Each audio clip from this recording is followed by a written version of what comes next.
Perkenalkan, nama saya Anissa Anggraini, pengisi suara kelima. Perkenalkan, nama saya Sonia Francisca, pengisi suara 6. Kami dari kelompok 4 ingin menjelaskan tentang materi Kabinet Juanda.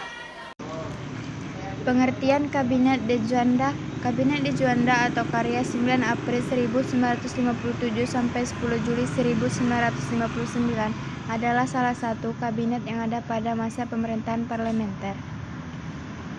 Tokoh-tokoh yang terlibat dalam Kabinet de Juanda: Presiden Ir Soekarno, Wakil Presiden, Perdana Menteri Ir.H. de Juanda, Wakil Perdana Menteri 1 Hardi, Wakil Perdana Menteri 2 Idham Chalid, Wakil Perdana Menteri 3 Jelid Menang. Keputusan Presiden Republik Indonesia Nomor 108 Tahun 1957. Masa bakti 9 April 1957 sampai 10 Juli. Latar belakang. Tahun 1955 sampai 1957, kondisi bangsa menuju perpecahan diakibatkan oleh polarisasi oleh partai-partai dalam pembagian Jawa sampai luar Jawa. Pada saat itu, terjadi sentimen antara suku dan daerah akibat dorongan perbedaan daerah yang diungkap pada pemilu 1955. Suku Sunda benci kepada Jawa karena menguasai bidang pemerintahan. Sementara itu, masyarakat di luar Jawa merasa frustasi dengan nilai mata uang rupiah yang semakin tinggi. Program Kabinet Juanda. Yang pertama, membentuk Dewan Nasional. Yang kedua, normalisasi keadaan Republik Indonesia. Ketiga, melanjutkan pembatalan konferensi meja bundar. Yang keempat, memperjuangkan Irian Barat. Dan yang kelima, mempercepat pembangunan. Pembentukan Kabinet di Juanda. 1. Sebelum dilakukan pemilu 1955 pertama, terjadi beberapa kali pergantian kabinet. Kabinet di Juanda dibentuk setelah Kabinet Ali Sastroamidjojo II turun. Ada beberapa kekacauan sehingga berbagai program kerja Kabinet Juanda tidak bisa berjalan dengan maksimal. Kabinet Juanda ini merupakan kabinet yang paling lama memerintah meski banyak tekanan baik dari luar maupun dari dalam kabinet sendiri. 2. Kabinet Juanda ini bisa bertahan lama karena Juanda sudah berpengalaman. Ia pernah menjadi seorang menteri di Juanda, merupakan sosok yang jujur dan memiliki banyak ide brilian. Selain dari Juanda sendiri, masing-masing personil di dalam kabinet merupakan orang-orang pilihan yang memiliki keahlian di bidangnya. Akhir kekuasaan Kabinet Juanda. Selepas dari konflik kepentingan di tingkat pusat, masalah lain yang harus dihadapi yaitu terjadi pertentangan ideologi dan politik yang terjadi di dalam konstituante. Pertentangan dan konflik ini semakin menjalar ke tingkat tataran masyarakat. Wakil-wakil rakyat bersidang pada 10 November 1956 sampai Januari 1959.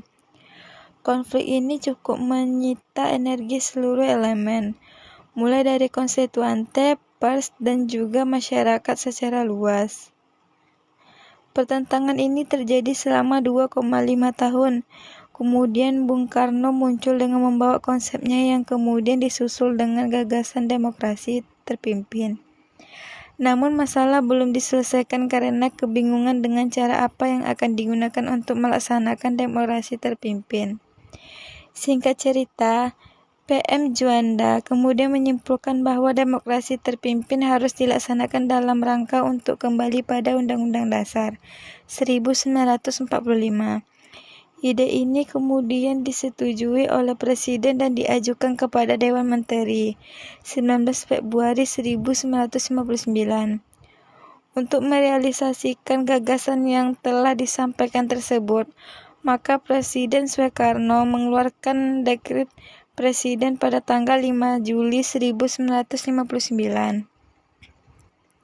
Sistem yang selama ini menggunakan parlementer diganti dengan sistem presidensi, dan tentunya keberadaan Perdana Menteri sudah tidak diperlukan lagi. Maka selanjutnya Juanda dan kabinetnya mengembalikan mandat kepada presiden sehingga kabinet Juanda pun berakhir. Keberhasilan dan kendala kabinet di Juanda. 1. Keberhasilan yang paling mencolok yaitu berhasil menumpas pemberontakan yang dilakukan oleh PRRI Permesta. Pemberontakan itu berhasil direndam oleh TNI. Kabinet di Juanda berhasil mengeluarkan deklarasi Juanda. Deklarasi tersebut kemudian dikuatkan dengan dikeluarkannya peraturan pemerintah pengganti Undang-Undang Nomor 4 PRP tahun 1960 tentang perairan Indonesia. 2. Kendala yang sering menyebabkan program kerja kabinet di Juanda tidak berjalan dengan maksimal adalah pendanaan. Pengeluaran yang sangat besar, terutama biaya untuk menumpas pemberontakan PPRI Permesta. Pendapatan juga berkurang karena adanya barter dan penyeludupan. Defisit negara yang besar sehingga menimbulkan inflasi juga menjadi kendala dalam pendanaan. Terakhir adalah bahwa disiplin ekonomi pada masyarakat masih sangat kurang. 3. Ada banyak program kerja yang sudah diselesaikan, seperti UUD Keadaan Bahaya menggantikan SOB, UUD Wajib Militer, Veteran Perjuangan Republik Indonesia atau VPRI, UUD Perjalanan Perdamaian dan Perjuangan Pampasan Perang dengan Jepang, UUD Penanam Modal Asing, UUD Pembantalan Hak Penambangan, UUD Dewan Perancangan Nasional, UUD Pembangunan 5 tahun, UUD Perkumpulan Koperasi, UUD Bank Tani dan Nelayan, Deal.